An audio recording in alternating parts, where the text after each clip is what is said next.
खरं तर हा व्हिडिओ पोस्ट करायला मला 2-3 दिवस उशीर झाला आहे. हा व्हिडिओ आहे 1 जानेवारी 2026. तुम्हा सर्वांना नवीन वर्षाच्या खूप खूप शुभेच्छा. नवीन वर्ष सुरू झालं असलं तरी आपलं डेली रुटीन मात्र तेच सेम असणार आहे. लहानपणी कसं वाटायचं ना, की नवीन वर्षाच्या पहिल्या दिवशी आपण जे काही करू तेच वर्षभर करत राहू. 2025 संपून आता आपण 2026 मध्ये पाऊल ठेवलं. मग काय ठरवलं? या वर्षासाठी काय संकल्प आहेत तुमचे? तसं बघितलं तर आपलं खरं मराठी नवीन वर्ष गुढीपाडव्याला सुरू होतं, पण तरी 1 जानेवारीची काहीतरी वेगळीच क्रेज असते.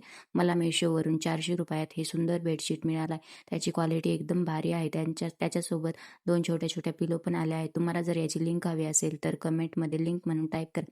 संध्याकाळचा स्वयंपाक करायला घेतला आणि अचानक लक्षात आलं की आपलं पीठ संपलंय. मग काय आपण कितीही मॉडर्न जमान्यात जगत असलो तरीही काही गोष्टी मात्र आपल्या जुन्या पद्धतीनुसारच करतो.